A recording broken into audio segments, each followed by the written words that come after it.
So Lakers media just wrapped up, and I kind of want to do a whole recap of it. So here we go. Lakers have announced that they're signing their last two-way spot to Nick Jr. Smith. The 21-year-old point guard only averaged 9.9 points and 2.4 assists with his time with Charlotte last season. And as Trevor Lane puts it, he's great at putting the ball in the basket. However, he needs to prove his efficiency and also relocating shots.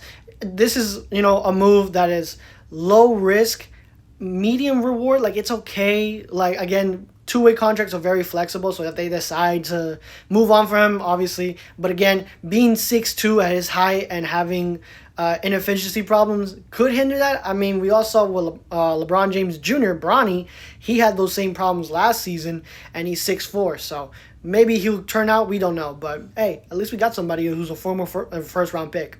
Also, Dan Wilkie has reported that multiple sources are saying that the free agent, if Austin Reeves chooses to be so, could be worth up to $40 million next offseason. Again, with the $5 million, where the last week it was fucking $35 million. Now it's 40? God damn, bro. Also, Lakers announced their entire roster for training camp, so that's cool. And this Friday, we finally got Lakers basketball. It's going to be against the Suns. It's preseason, so you're not going to see, the heavy hitters the entire time. But hey, 7 o'clock on Friday, October 3rd. Yeah, come check it out. Now, will I go live and do my commentary? Maybe. I don't know. I have to see what my schedule looks like. I just started a new job, so that might hinder things. But still, I want to get to 65 games. Preseason does not count. So the regular season, I want to do 65 games, covering those with my colorful commentary, to say the least. But still, I'm so happy the NBA is back. Also, Luka came out and said that during the stretch from last season, he felt the Lakers could play with anybody, any contender. And he's also eager to play with the new additions. And right below me, Luka also says that he feels a lot more confident going into the season as a full Laker rather than just getting traded halfway. Luka also said that he wants JJ Redick to be his coach for the remainder of his career. And LeBron came out and said one of the many reasons why he's going into year 23 is because a full season with Luka. Yeah, I think that would be pretty cool too. And again, another reiteration of LeBron saying, I don't know when I'm going to retire. I know it's soon rather than later. And since these are the twilight years of LeBron James' career, he feels even more locked in when he's feeling tired, going to city, stuff like that, being on the road and stuff like that. He feels more locked in, more motivated because, again, he's going to leave in retirement sooner rather than later. It's what has been oversaid again and again and again. But at least there's somewhat of a timeline. I mean, he says he doesn't want to play with Bryce James, his second son, who's starting off in college, I think, this season. I could be wrong. Leave a comment if I'm wrong, but still. Yeah, so maybe this season is his last if the timeline makes sense. But let's talk about one of the newer additions, and that will be DeAndre Ayton. The newest big man says that it's a privilege to be pressured, considering the fact that he hasn't been on a competitive team since the Suns. He later on says that this is the biggest opportunity of his career, which is joining the Lakers. He later adds, quote, "This is an opportunity I'm truly not taking for granted. It's like a wounded animal." What? Okay, that quote gave serious, alpha male vibes, bro. Fucking sick. Marcus Smart was asked about either starting or coming off the bench, and he says, "I don't give a shit."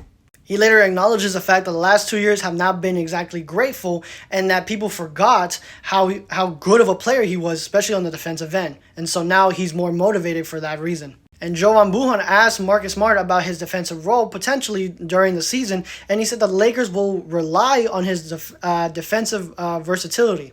And then Rui Hachimura came out and said he had multiple conversations with JJ Redick talking about what they need to do in order to win a championship this year.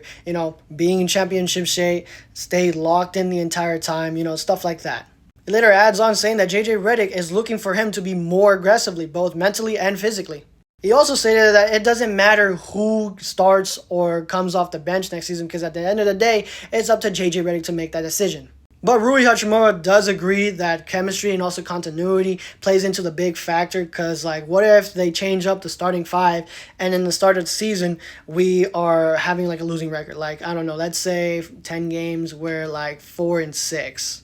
That I wouldn't say that's the reason why we would be losing. There could be other factors, but still, I do agree that maybe continuity does play a bigger role when it comes to starting fives and also guys who's been with the organization, been around these other Lakers in terms of winning and, chemistry and stuff like that. We also got confirmations that Reeves has been hitting the weight room. And when Jackson Hayes was asked about his offseason, he was mostly just focusing on doing pick and rolls and stuff like that. And he knows he's going to be working with the second unit, considering the fact that Ayton's going to be having the starting job. Maxi Kleber also came out and said that he feels fully recovered and healthy and is ready to go for this season. But unfortunately, one of the newer additions, the Lakers draft pick, Adou Thiero, says he's not cleared for training camp. He's still dealing with some swellness. But let's not end on a sour note. He does have a week remaining in his rehab before he's cleared to do any kind of on-court activities. But as always, what do you guys think? Also, how excited are you guys for Lakers basketball coming back for this season? I'd love to hear what you guys think in the comment section down below. Don't forget to follow me. I do all kinds of Lakers news. Until next time, everybody, see ya and stay safe.